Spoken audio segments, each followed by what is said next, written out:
kami sebagai tim pro tetap akan mendukung mosi pada kali ini.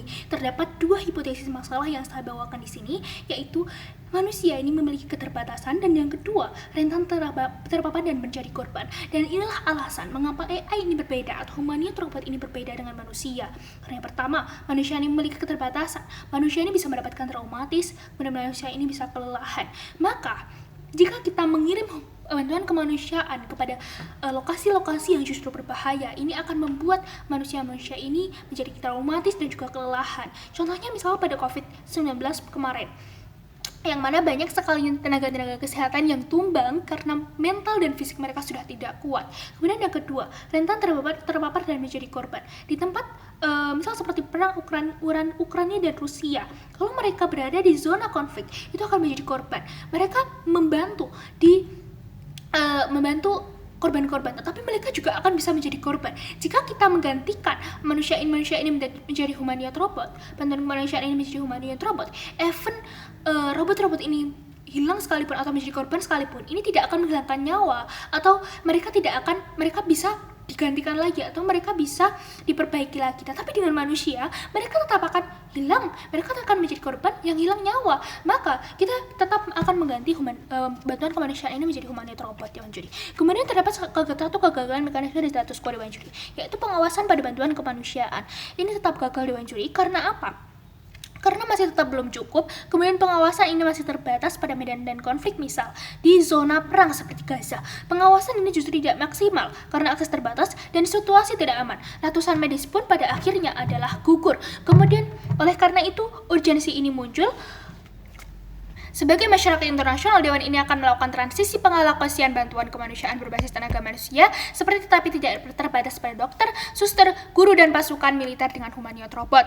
Kemudian Dewan Juri masuk pada kontekstualisasi saya, yaitu kontekstualisasi mosi, yang mana mosi pada kali ini adalah mosi proposal aktor.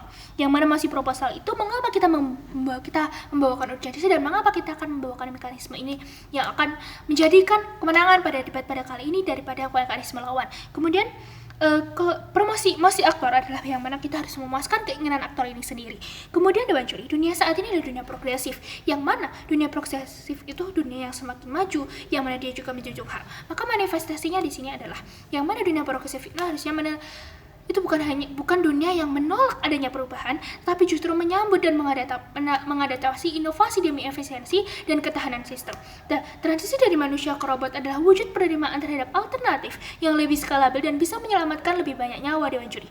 Kemudian Dewan Juri, aktor pada kali ini adalah masyarakat internasional, yang mana interest mereka adalah masyarakat yang progresif, masyarakat yang semakin maju dan semakin tahu mana yang baik dan juga buruk. Maka dari itu, yang seharusnya mereka itu bisa menerima teknologi dan juga mereka itu memiliki kemampuan yang mana mereka itu bisa melakukan teknologi ini bisa lebih besar. Misalnya masyarakat internasional yang mana masyarakat yang semakin maju seperti masyarakat Cina, Jepang, dan sebagainya. Mereka memiliki kemampuan untuk bisa melakukan atau membuat atau menghasilkan karya seperti humanoid robot ini dan bisa memberikan lebih banyak lagi atau menghasilkan lebih banyak lagi. Maka dari itu mereka seharusnya manifestasinya adalah mereka menggunakan atau melakukan humanoid robot ini sebagai pengganti dari bantuan kemanusiaan. Kemudian mekanisme di sini, Dewan Juri. Yang pertama, kami akan melakukan kolaborasi multilateral dari negara berkembang AI, misalnya Jepang, kemudian Cina, dan sebagainya. Yang kedua, kami melakukan pemrograman dengan standarisasi etik global.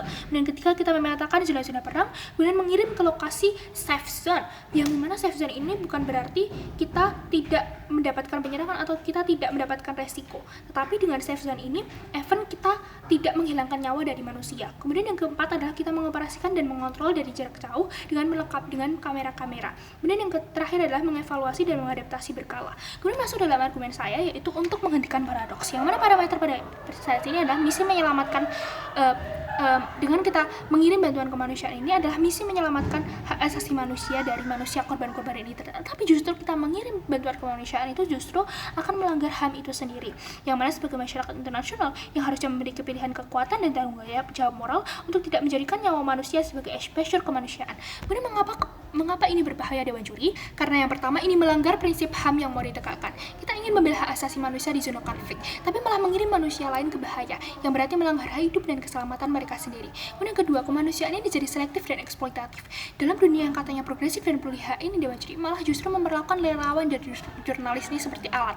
Kemudian yang ketiga, paradoks ini berbahaya karena melanggar obligasi moral, yang mana kita bilang demi kemanusiaan untuk menyelamatkan mereka, tapi justru mengorbankan relawan, jurnalis, dan tenaga medis ke zona konflik yang berbahaya tanpa perlindungan cukup. Itu akan membuat mereka celaka, dan artinya kita sengaja membiarkan manusia lain terluka demi menyelamatkan manusia lain, Dewan Juri. Kemudian Dewan Juri, mekanisasinya di sini, Dewan Juri, yang mana saat ini di status quo bantuan kemanusiaan itu masih melibatkan manusia bahkan dalam situasi konflik, tapi ada tekanan global untuk memindahkan risiko terhadap relawan, yaitu menggantikan bantuan kemanusiaan ini dengan humanoid robot.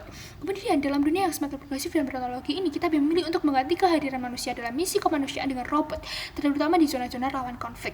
Kemudian yang ketiga, kita mengizinkan robot-robot ini masuk ke medan yang bahkan dulunya hanya bisa dijangkau oleh manusia. Kemudian kita menggantikan, dan kemudian tidak akan ada lagi paradoks moral yang mana bantuan kemanusiaan itu adalah bentuk yang mana kita tanpa adanya kita membantu, tidak akan ada lagi resiko dan juga hal-hal yang melibatkan moral manusia. Maka dari itu akan terjadi menjunjung ke HAM juga. Kemudian Dewan Juri, eksklusif di sisi kami karena pada akhirnya hanya kami yang menyadari bahwa esensi bantuan kemanusiaan bukan cuma hasil akhir, tetapi juga proses moral dan kehadiran manusia di dalamnya. Kami melihat bahwa mengganti manusia dengan robot bukan solusi netral, Dewan Juri, tapi bentuk penghindaran terhadap tanggung jawab etis yang justru melekat dalam aksi kemanusiaan, Dewan Juri. Artinya hanya kami yang melihat bahwa ini bukan sekedar soal efisiensi, Dewan Juri, tapi soal bagaimana masyarakat global tetap menjaga moralitasnya, Dewan Juri. Kemudian tidak eksklusif visi mereka di sisi lawan karena mereka hanya fokus pada hasil tanpa mempertimbangkan bahwa dengan menghilangkan manusia dari proses ini, mereka juga menghilangkan nilai empati, keberanian, dan tanggung jawab sosial yang menyertainya. Argumen mereka bisa berlaku untuk semua bentuk efisiensi bantuan, bukan hanya dalam misi kemanusiaan, dan itu menjadikannya tidak spesifik terhadap kerangka kemanusiaan yang penuh makna moral. Kemudian Dewan Juri, mungkin lawan akan mengatakan bahwa robot itu tidak punya empati dan moralitas. Betul, robot tidak punya empati, tapi justru karena itu, Dewan Juri, robot itu bisa menghindar bias emosi yang justru sering terjadi masalah dalam penyaluran bantuan. Kemudian Dewan Juri, bantuan kemanusiaan itu bukan soal menghibur, tapi soal cepat tanggap, presisi tindakan, dan distribusi merata. Justru karena robot tidak lelah, tidak takut, dan tidak terbebani trauma, mereka bisa lebih stabil dan efektif dalam menangani krisis. Bangga menjadi tim pro. Terima kasih.